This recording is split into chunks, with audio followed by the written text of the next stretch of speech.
ഈശോയിൽ ഏറ്റവും പ്രിയപ്പെട്ടവരെ, ജെറുസലേം ദേവാലയത്തിൽ ധൂപം അർപ്പിച്ചുകൊണ്ടിരുന്ന അവസരത്തിലാണ് പുരോഹിതനായ സക്രിയായിക്ക് സ്നാപക യോഹന്നാന്റെ ജനനത്തെക്കുറിച്ച് ഗബ്രിയേൽ ദൂതൻ മുന്നറിയിപ്പ് നൽകിയത്. അതുപോലെ ഇതേ ദൂതൻ തന്നെയാണ് നസറത്ത് എന്ന ഒരു കൊച്ചു ഗ്രാമത്തിൽ ആരാലും അറിയപ്പെടാതെ കഴിഞ്ഞ ഒരു പാവപ്പെട്ട കന്യകയായ മറിയത്തെ ലോകരക്ഷകനായ യേശുവിന്റെ ജനനവാർത്തയും അറിയിച്ചുകൊണ്ട് എത്തിയത്. ഒരാളുടെ കുടുംബമഹിമയോ സമൂഹത്തിലെ സ്ഥാനമോ ഒന്നുമല്ല ദൈവമഹത്വം വെളിപ്പെടുത്തുന്നതിന്റെ മാനദണ്ഡം എന്ന് ഇതിൽ നിന്ന് നമുക്ക് മനസ്സിലാക്കാൻ സാധിക്കും. സ്വർഗത്തിന്റെ വിശാലതയിലും മനുഷ്യന്റെ പരിമിതികളിലും ദൈവത്തിന് വസിക്കുവാൻ കഴിയുമെന്ന് ഈ സംഭവങ്ങൾ നമ്മെ ഓർമ്മിപ്പിക്കുന്നുണ്ട്.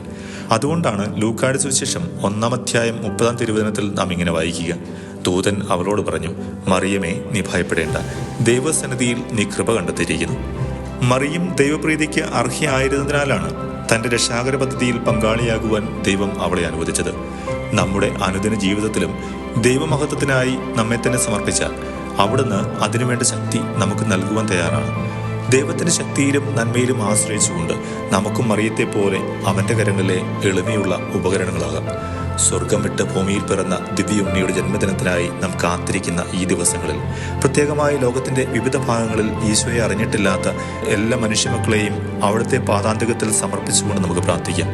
അവരും രക്ഷകനെ അറിയുവാൻ, രക്ഷ അനുഭവിക്കുവാൻ തമ്പുരാൻ ഇടവരുത്തട്ടെ.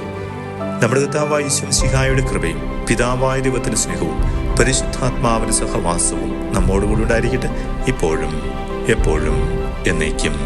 ആമേൻ.